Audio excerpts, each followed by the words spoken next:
Every morning I'd wake up with that sinking feeling about going to work. I'd drag myself around the house like a zombie, desperately trying to get ready in time.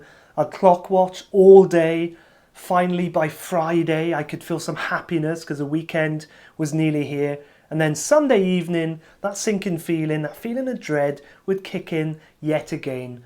And so the cycle went on and on. Despite wanting to leave my corporate job, it actually took me a year to finally do it. And in hindsight, I should have done it years before that. If you want a job that you hate but you can't leave, I'll be sharing the two main reasons why that is and exactly what you can do about it. Hello everyone, my name's Will and welcome back to my channel Average to Epic. I help unfulfilled corporate employees create a life of passion and purpose. So if you liked the video, give it a like, click subscribe below, click that bell notification, and let's get straight into it. So why did it take me a year to quit my corporate job? Oh, I had so many really good reasons. Oh, I haven't quite got enough money saved. I need to spend a few more months saving money. I'm not exactly sure what I'm going to do next. I just need to wait till I have the perfect plan. People have told me now's not the best time. I should listen to them. I must be wrong. I've spent so much time going to university and, getting this corporate job. I must be crazy to throw it away, surely. Now's not the best time. Next month, next year, next century is much better than now. And the thing is, these reasons, they seem so real to me at the time, but I can now see that they were BS. They were not real, they were not true, they were just excuses. And actually, there were two main reasons why I couldn't leave and why I felt stuck. The first one was fear. So the mind is a clever thing. Its number one job is to keep us safe at all costs. And the biggest trick that it uses to do this is through fear. Now I like to call this the what if loop. What if it doesn't work out? What if I should have done something else? What if it's the wrong decision? What if I run out of money? What would my family say? That's a big one, isn't it? And it just goes on and on and on before we're paralyzed and we don't do anything at all.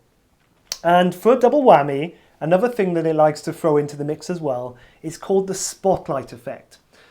This is a known effect in psychology, and what it does is that it picks something that could go wrong, a potential issue, a potential problem, and it magnifies it. It makes it look much worse than it is. So for example, my mind, I was thinking, okay, what if I quit my job? What if I run out of money? What if I can't afford to eat? And what if I'm homeless? It's crazy. That would never ever happen. But I was convinced at one point that that might actually happen. So of course I wouldn't quit my job. And the second reason why I couldn't leave my job was uncertainty. The brain thrives on certainty. It loves to have everything mapped out, to know what we'll do, when we'll do it, how it'll feel. How can it keep us certain? It can do this by keeping us in our comfort zones.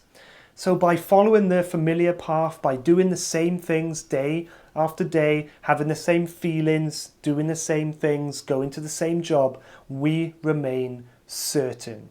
So although we may absolutely hate our job, our mind is battling to keep us safe, to keep us in that comfort zone and to make sure that things are certain. When we try to step out of that, when we try to look for the unknown, to go for something that is uncertain, that's when things get difficult. That's when all the fear comes out, all the excuses, all the reasons why it wouldn't work. But more than that, the emotions. That feeling, that sinking feeling in the pit of your stomach about doing something new, quitting your job or starting that business or whatever it might be, that feeling can keep you paralyzed. I've had issues sleeping at night sometimes. I can't think of anything else. My mind is just heavy with all the fear and all the emotions. It's really, really difficult. Well, I have news for you. Fear is fake. Let me tell you how I know this. When I finally quit my corporate job, I was going traveling. So right up until getting onto the aeroplane, of course I was full of fear, doubts, what ifs. It was quite debilitating, to be honest. Luckily I was still taking action though. But I got onto the aeroplane, I put my luggage in the overhead locker, sat down, had a window seat, looked out of the window, And the feeling was quite extraordinary. Literally, that moment, as soon as I sat on the seat, all the fear, the weight, the pressure lifted, just like that. It was unbelievable. I think at that very moment, my mind finally gave up, finally realized, right, he's going ahead anyway. He's not going to stay in the comfort zone. He's not going to listen to all these bullshit excuses. He's still doing this anyway. So now we have to give up, move on, and adapt. And literally, all the feelings of fear and anxiety and doubt were replaced with excitement, joy, all the possibilities, all the fun I was going to have, the places I was going to go to, the people I was going to meet, and how to make the most of this experience. So for me, that was proof that fear is fake, it's not real. As soon as we break through that and we just do it anyway, the brain gives up and then you adapt and you move on. However, does this mean that I've not felt any fear since that day and I've just gone running into new thing after new thing? Absolutely not. Unfortunately, it's not that simple. And it doesn't matter who you are, it's a human emotion. You could be a billionaire shooting rockets into space, you still would have fear. But the difference is between the people who achieve what they want in life and the people that don't, is that they feel fear, but they carry on anyway, versus the other people who feel fear and that stops them. Okay, so now we know why we feel so stuck in our current jobs and situations or relationships, whatever it may be. What can we actually do about it? Number one is to reframe. So the two strongest drivers for human beings is to seek pleasure and avoid pain. And actually, the emotion of pain is way stronger than pleasure. So that's why that tends to govern our lives a lot more. If we're in fear, if we're in pain, it's way stronger. So instead of focusing on the pain of leaving the job, of losing something, of having no money, of it being the wrong decision, I want you to focus on the pain of staying in the job, staying in the current situation. How would you feel if you were still in the same job 6 months from now, 1 year from now, 5 years, 10 years from now? How would you feel? How does that make you feel?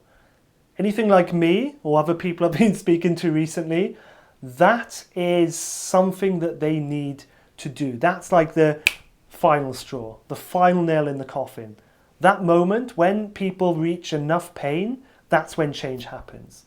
That's when they're like, you know what, I can't do this anymore. I've got to make a change. So start focusing on that. And number two is focus. Now you've reframed, it's time to focus on what you actually do want. Not what you don't want, not what you're trying to avoid. What do you want? What sort of job or career do you want? What do you want to be doing every day? How do you want to be feeling? Do you want to be working on your passion? Do you want to start that business? Who do you want to be working with? If I could tell you just one thing that has consistently changed my life the most, it would be this. Focusing on what I do want versus what I don't want. So you see, life is all about focus. What we focus on, we get more of. So if you focused on how you hate the job, how you want to avoid it, how you don't want to be there anymore, how terrible it is, all the excuses and reasons why you can't leave, how bad your boss is, guess what will happen? You'll get more things to complain about. Your job will be even worse. You'll be even more stuck. So instead, we need to be blocking out what we don't want and we need to focus on what we do want. How do you want your life to look? What sort of life do you want to create? What's the vision for your life? Once you start to focus on the things that you do want in your life, guess what? Magic happens and you start to move towards that vision. It's absolutely amazing. As soon as I've started focusing on what I have wanted, my life has changed.